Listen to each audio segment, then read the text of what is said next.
Throughout history, there are tales of empires long forgotten, of proud peoples and mighty civilizations who dare to challenge the rising tide of power, only to be swept away in the flood of time. One such people were the Rhoynar, whose mighty river cities once dominated the central plains of Essos. They lived in harmony with their great river, worshipping it as a goddess, and for centuries they prospered. But when the Valyrian Freehold, a rising superpower armed with dragons, set their sights on the riches of the Rhoyne, an epic war would decide their fate. This is the story of the Rhoynish Wars, a tale of defiance, magic, tragedy, and survival. Long before the Valyrians or the Targaryens, before dragons flew over Westeros or Essos, there were the Rhoynar, one of the most advanced civilizations of their time. The Rhoynar people, named after the immense Rhoyne River, built their cities on its banks, forming a chain of city-states from the upper Rhoyne in the north to the delta in the south. Their way of life revolved around the river, a deity they revered as Mother Rhoyne, and they thrived through their mastery of water and trade. Their cities were marvels of engineering and culture, connected by a network of canals and waterways that stretched from Nassar in the far north down to the port city of Sarhoy in the south. Unlike many other cultures in Westeros, however, the Rhoynar placed a great importance on democracy and egalitarianism. Each city governed itself independently, though they were united in a shared religion and cultural ties. They were a peaceful people, known for their artisans, scholars, and water wizards. Water wizards were mages who could control the river and its creatures. The Rhoynar's water wizards, called Sorcerers of the Rhoyne, were a mystical force. They could raise the river's waters to defend against invaders, summon great aquatic beasts, and even bless the river's flow to ensure bountiful harvests.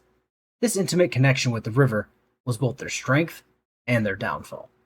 The Rhoynar valued education, craftsmanship, and trade above warfare. Their artisans produced fine pottery, glassware, and sculptures. They also had an impressive maritime culture, and their ships, adorned with images of Mother Rhoyne, went up and down the river and even sailed out to the summer sea. Though less warlike than the Valyrian neighbors, the Rhoynar had a sophisticated army, including archers, spearmen, and war barges capable of navigating the river's intricate network of tributaries. But as their power grew, so did the ambitions of the Valyrian Freehold.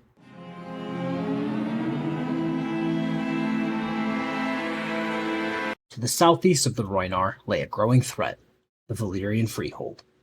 Founded by the dragonlords on the Valyrian Peninsula, the Valyrians were a people like no other. Their power came not only from dragons, but from their mastery of sorcery. Over the centuries, the Valyrians had expanded and established colonies and city-states across Essos, all the while fueled by their greed for power, resources, and trade.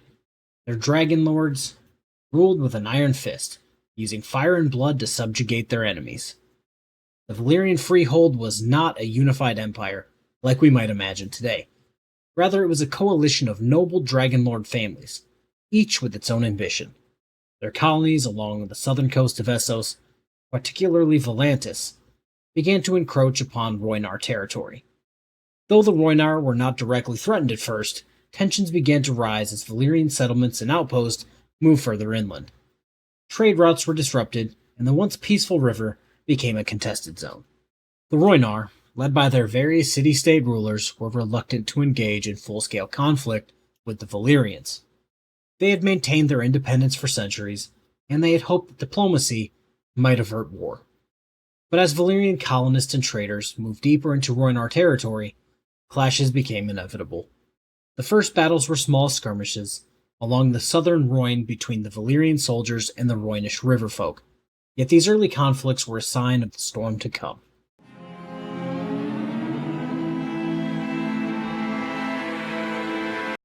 Amid the growing tensions, a hero would rise among the Rhoynar, King Garin the Great, ruler of Nassar. Known for his bravery and tactical brilliance, Garin was a unifying figure. He saw the threat posed by the Valyrians and sought to unite the often fractious Rhoynar city-states against a common enemy, the Valyrian Freehold. In the year 700 BC, Garin began calling for a grand alliance of Rhoynar cities to stand against the Valyrian threat. Convincing the Rhoynar to unite was no small feat, For centuries, the city-states had operated independently, each with its own rulers, armies, and interests. But Garin's charisma, a growing threat from Valyria, swayed the rulers of many of the city-states, and they agreed to form a coalition, placing Garin at its head. With the Rhoynar united under his banner, Garin amassed the largest army the Rhoynar had ever seen. According to legend, over 250,000 warriors marched to battle, including Rhoynar archers, spearmen, and their powerful river fleet. Garin's forces would clash with the Valyrians in a series of decisive battles that would come to define the course of the Rhoynish War.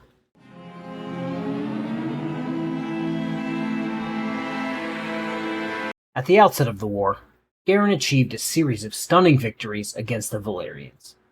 The Rhoynar army, supported by their water wizards and naval fleet, proved to be a formidable force. They recaptured several cities that had fallen under Valyrian control, and for a brief moment, it seemed as though the Rhoynar may hold the upper hand.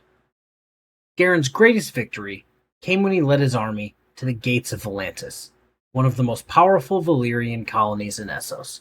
Volantis, positioned at the mouth of the Rhoyne, was a critical trade hub for the Valyrians. Garin's army besieged the city, cutting off its trade routes and threatening to take control of one of the Freehold's key holdings. The Valyrians, for the first time, felt their grip on Essos weakening. Within the walls of Nassar and other Rhoynish cities, celebrations erupted. For the first time, the Valyrian threat seemed surmountable. Statues were erected in Garin's honor, and he was hailed as Garin the Great, the savior of the Rhoynar people. But the triumph was short-lived.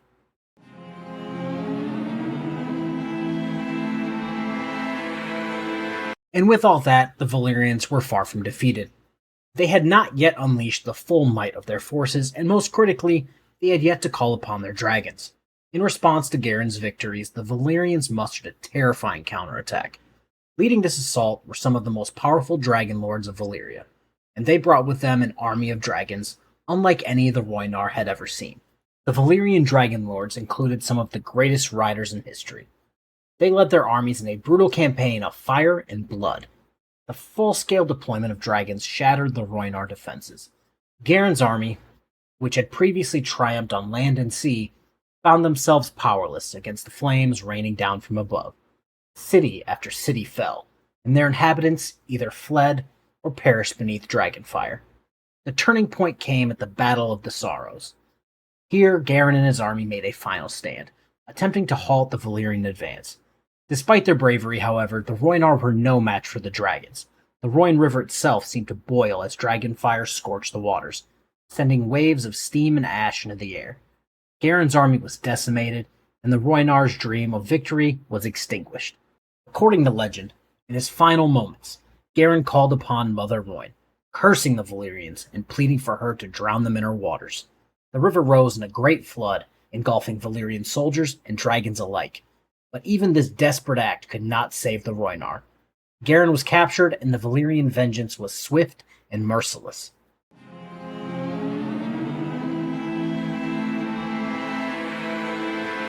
With the defeat of Garin, the Rhoynar civilization collapsed.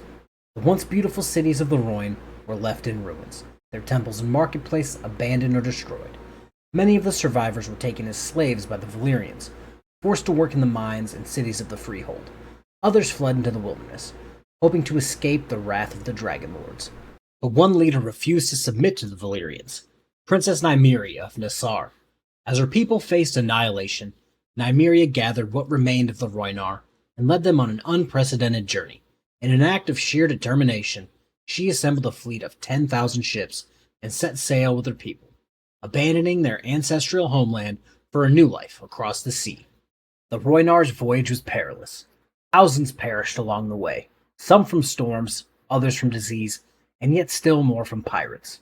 Yet Nymeria's unshakable leadership kept the survivors moving forward.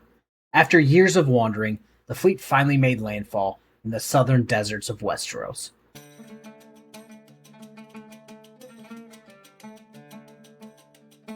When Nymeria and her people arrived in Dorne, they found a land as harsh as the ocean they had just crossed. Yet the people of Dorne, known for their fierce independence and ability to survive in the most hostile conditions, welcomed Nymeria's fleet. Nymeria allied herself with Mors Martell, the ruling lord of Dorne, and through their marriage she secured a future for her people. Together, Nymeria and Mors Martell led a campaign to unify Dorne, bringing the various desert lords under one banner.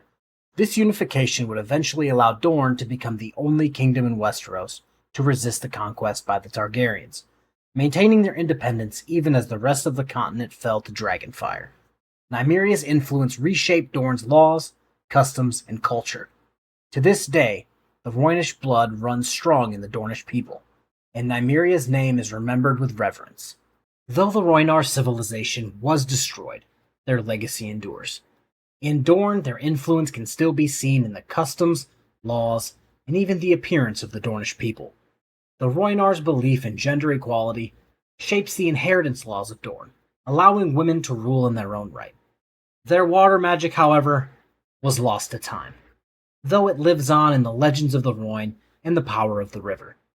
Today, the great cities of the Rhoyne lie in ruins, reclaimed by the river they once worshipped. But the spirit of the Rhoynar live on, in both Dorne and the legends of Westeros and Essos alike. The Rhoynar remind us that in the face of unimaginable loss, a people's will to survive can leave a lasting imprint on history.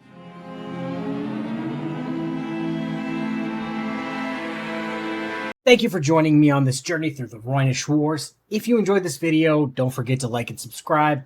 Definitely hit the little bell icon thingamajig to stay updated on our next deep dive into the histories of Westeros and Essos. Let me know in the comments which historical era or legendary figure you'd like me to cover next. Thank you. Peace.